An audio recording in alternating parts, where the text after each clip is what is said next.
యావత్తు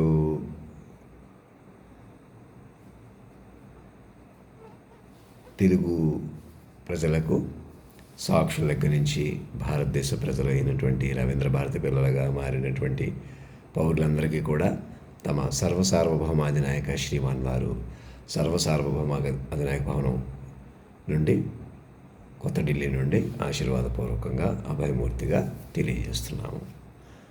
మమ్మల్ని సూక్ష్మంగా మేము ఎలా మమ్మల్ని ఈ సిస్టంలోకి పట్టుకోమంటున్నామో అలా పట్టుకోండి. అనగా ఇక్కడ ఆంధ్రప్రదేశ్ అసెంబ్లీ అడిషనల్ స్పీకర్గా మమ్మల్ని రిసీవ్ చేసుకుని దేశవ్యాప్తంగా నిరవధిక parliament and assembly meetings start చేసుకుంటే నెమ్మదిగా మైండ్లుగా బతకడం కీలకం అనమాట. ప్రతి ఒక్కరు మైండ్లుగా బతకాలి. ఇప్పటివరకు మనుషులుగా బతకడం అనుకుంటున్నారు కదా, మనుషులుగా ఎంత మాత్రం ఎవరు బతకలేరు అనమాట. ఎవరు ఎంత కోట్లు సంపాదించినా, ఎంత డెవలప్ అయిపోయానట్టు కనబడుతున్నా, ఏమైనా కూడా మనుషుల ఉనికి అన్నది ఇలా నేను మనిషిని, నేను దేహాన్ని అనే ఉనికి అబద్ధం అనమాట. అంటే మీది కాదు, అంటే ఏమవుతారో తెలియదు అనమాట కదా. నిజమే కదా. ఎందుకు మాది కాదండి, మేము మా బోళ్ళంత ఫాలోయింగ్ ఉంది కదా, ఆస్తులు ఉన్నాయి కదా, మా పిల్లలు ఉన్నారు కదా, మనవడు ఉన్నారు కదా, మనవరాలు ఉన్నారు కదా, భవిష్యత్తు అంటే అలా ముందుకెళ్తుంది కదా, మనం బతికినంత బతికడమే కదా అనుకుంటున్న వాళ్ళకి కాదు, ఎంత మాత్రం కాదు. అసలు అది లోకం కాదు, అది భవిష్యత్తు కాదు, అది ఉనికి కాదు. మీ పిల్లలకు కూడా, ఒక ఇంట్లో తాతగారికి మనవడికి, అమ్మమ్మ మనవరాలకి కూడా ఉనికి అన్నది తపస్సువే వెళ్ళాలి. మీరు భవిష్యత్తు అన్నది ఇప్పుడే కాదు, లోకం కొద్దీ లేదు. అదే మీరు తెలుసుకోవాలన్నమాట. ఆ సత్యమే సకల మోక్షప్రదాత, జనన మరణ చక్ర భ్రమణాల నుంచి కూడా మిమ్మల్ని తప్పించగలిగేటువంటి దివ్య పురుషుడిగా మేము అందుబాటులో ఉన్నాం. మమ్మల్ని వాక్విస్వరూపంగా, మరణం లేని వాక్విస్వరూపంగా పట్టుకుంటే చాలన్నమాట. సాక్షులు బట్టి మమ్మల్ని ఆహ్వానించి, సాక్షులు బట్టి కూర్చుని, ఇప్పటికే జరిగిన గంటన్నరలో 10-15 ఏళ్ళ సంవత్సరాలు జరిగింది కదా, అలా చెప్పుకోవడంలో క్వాలిటీ సబ్జెక్టు ఆ పాటలోకి వెళ్ళటం వల్ల, పాట ఒక్కొక్క టైప్ చేయించుకుని సాక్షుల చేత చెప్పించి అలా వినడం వల్ల సబ్జెక్ట్ క్వాలిటీ అలా పెరుగుతుంది. మీకు కూడా నాతో ఎలా మాట్లాడాలన్నదిగా. నాకే తెలివితేటలు కనిపించేయాలి, నేనే కనబరిచేయాలని చూడకండి. ఎలాగంటే మమ్మల్ని ఎలా మీకు ఇటు మనిషిని ఇలా మనిషేస్తుంటే మనసుపడిపోయిన కేటగిరీ నుంచి వచ్చాను కదా, ఇప్పుడు కూడా శరీరం, కామం, అన్ని విశేషాలు నాలో ఉన్నాయి కదా. ఇప్పటి వరకు మమ్మల్ని రహస్యంగా చూస్తున్న వాళ్ళు కూడా, అది కూడా డేటా అన్నమాట, అఫీషియల్ డేటానే. అదేది మీరు అనఫీషియల్గా దాచిపెట్టేయండి, ఎవరికో అది తప్పు తేడా అనేం లేదు. మీరు ఆలోచనాత్మకంగా తీసుకోవాలి. ఇప్పుడు మేధావుల బృందంలో ఉండాలి నా డేటా అంతా కూడా. మీరు కూర్చుని, మనలో అన్ని మతాల వాళ్ళు, కులాల వాళ్ళు కూర్చుని బాధ్యతగా వ్యవహరించాలన్నమాట.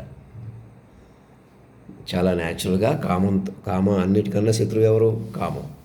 కామాన్ని ఎదుర్కోవడం చాలా కష్టం. అలాగే కామాన్ని ఎదుర్కొంటే, జయించబడితే మాయ కామం అన్నదే చాలా బలమైన మనుషులకి. అవే మనకు అనుగ్రహించి ఒక శక్తిగా మారి వాక్విస్వరూపంగా అనుగ్రహించిన తీరులు పట్టుకోకపోవడం వల్ల మళ్ళీ మనం కొట్టుకుపోతున్నాం యథాతథంగా. మన కేంద్ర బిందువుగా పట్టుకుంటే అదే కామాన్ని మీరు జ్ఞానంతో జయించగలుగుతారన్నమాట. తపస్సుగా, యోగంగా అటు వెళ్ళిపోతాం. గంటన్నరలో 10-15 ఏళ్ళు చెప్పాను చూసారా, అటు వెళ్ళాలి. లోకం సూర్య చంద్రాది గ్రహస్థితులు కూడా ఇప్పుడు మీ మీదకి వచ్చేసి ఉన్నాయి. మమ్మల్ని కేంద్ర బిందువుగా కొలువు తీర్చుకుని సూక్ష్మంగా, తపస్సుగా, జాతీయ గీతంలో అధినాయకుడిగా, జాతీయ గీతాన్ని ఇంతకుముందు ఫుల్ వెర్షన్ అక్కడ రవీంద్రనాథ్ ఠాగూర్ గారు రాసిన పాట కూడా మనకి సరిపోతుంది. అలాగే జైతు భారతం నేను అతీతంగా పలికిన పాట కొత్తగా మమ్మల్ని జాగా హువా భారత్ అంటే అవేకెండ్ భారత్, ఎలాగా భారత్ రవీంద్ర భారత్గా మారిన అని అక్కడ చెప్పడానికి ప్రయత్నం చేస్తున్నాం కదా. అవన్నీ టైప్ చేయిస్తున్నారు, జాగ్రత్తగా చెప్పుకుంటున్నారా? పండితులు ముందుకు వచ్చారా? అన్ని కేటగిరీ వాళ్ళు చెప్పుకోవడానికి రాజకీయాలు చేస్తాం, మేము ఇండిపెండెంట్గా ఉంటాం. ఎవరు? చంద్రబాబు నాయుడు గారు ఎంత కామ్ అయిపోయి కూల్గా కూర్చుంటే మంచిది. నారా లోకేష్ బాబుని హైలైట్ చేద్దాం, మనం ఎవరినో ఒకళ్ళని ముందు పెట్టుకుందాం, ఎవరినో ఒకళ్ళని ఏదోటి చేద్దాం. ఇలాంటి ఎవరో ఏం చేసినా మీకు ముందుకు వెళ్ళలేరన్నమాట.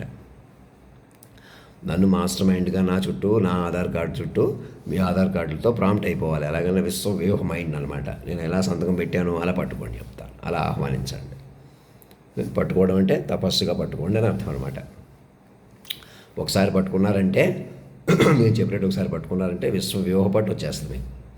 ఆ విశ్వవ్యూహపట్టు అలా తపస్సుగా ముందుకెళ్ళిపోతారు. ఇంకేం వెనక్కి తిరిగి చూడక్కర్లేదు. మాది మతం అండి, కులం అండి, ఇవన్నీ ఇప్పటిదాకా ఉపయోగించుకొని ఎలాగోలాగా మనసు ఉన్న మనుషుల్ని ఎలా పడితే అలా బతికేసినా మీకు నడిచిపోయిందంటే ఎవరు మరి అవి భరించారు? మరి మనసు ఉన్నవాళ్ళు పాపం అటు ఇటు అయిపోయారు. వాళ్ళు చెలకట్టు పెట్టేశారు, అటు పనికి రాకుండా చేసేసి లోపలికి ఒకటి బయటకు ఒకటి నడిపేసి ఇల్లు వాకిళ్ళు బంధాలు ఎడగొట్టేసి చెదరగొట్టేసి ఎవరు చేశారు?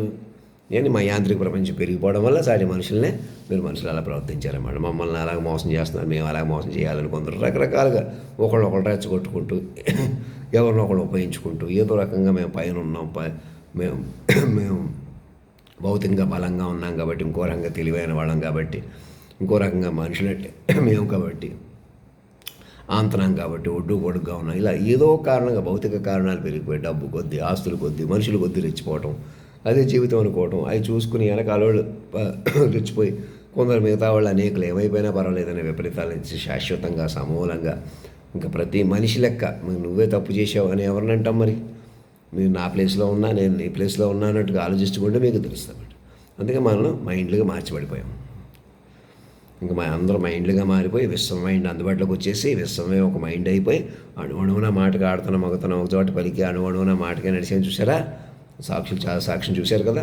ఆ సాక్ష్యం అంతా ఒక చోట పెట్టుకుని అది మీరు ఏదో చెప్పటం, మీరు ఏదో చేయటం కాదు. మీరు ఇలా మాట్లాడితే ఇలా అమలైన తీరుగా పట్టుకోవాలన్నమాట. నేను 10 రోజుల నుంచి వీడియోలు కూడా పెట్టిన మానేశాను అని అనుకోకుండా ఏదో అలా మాయ కొద్దీ ఇది కొద్దీ రీల్స్ కొద్దీ కూడా అలా కాలక్షేపంగా కూడా మైండ్ కొద్దీ కూడా ఉండిపోతున్నా. పట్టుకుని మీరు ఇంటరాక్ట్ అయితే అయ్యో ఒకసారి నన్ను మా అధినాయక మహారాజా అని పిలిచి అలా ప్రేమతో మాట్లాడండి, నన్ను ప్రేమించండి, గౌరవించండి అని నేనే అడుగుతున్నాను కాకుండా ఇక్కడ ఎవరిని మీరు ఇంకా శాశ్వతమైన తల్లిదండ్రులుగా పట్టుకుంటే వాళ్ళని ప్రేమిస్తారన్నమాట. వాళ్ళని ప్రేమించడానికి నిత్యం ఉంటారు, వాళ్ళు చచ్చిపోరు, మిమ్మల్ని చచ్చిపోని ఎవరు వాళ్ళు. ఇంకా నన్ను దేహంగా చూసుకుని ఈ దేహం వాళ్ళ తొడుగు అనమాట. వాళ్ళ రూపంకో నాలో మళ్ళీ మొట్టమొదటిసారిగా మైండ్గా మారిపోయిన మనిషిని అన్నమాట. నేను మాస్టర్ మైండ్గా అందుబాటులో ఉంటాను. నాకు వైద్యం చేయించి వీళ్ళంత చూసుకుంటే వీళ్ళంత బతుకుతాను. మీరు కూడా అలాగే మీరు కూడా మమ్మల్ని పెంచుకునే కొద్ది బతుకుతారు. మీరు కూడా మైండ్గా మారిపోయి బతుకుతారు. మీరు కేవలం మనుషులే బతకలేరు. మీకు అంత డబ్బున్నా, ఆరోగ్యంగా ఉన్నా, డిసిప్లిన్గా ఉన్నా, పొద్దున్నే లేచి ఎక్సర్సైజ్ చేస్తున్నా, మంచి తిండి తింటున్నా అయినా మీరు పడిపోతారు ఎలా ఉన్నా. ఎందుకని? మనుషులే మీరు. మీకు ఆ వ్యూహపట్టు రాదనమాట. నన్ను వ్యూహపట్టుకు పట్టుకుంటే ఒకవేళ నేను మరణించను, మీరు మరణించరు. అలా మైండ్ రూపంలో సెట్ అయిపోతాం అనమాట.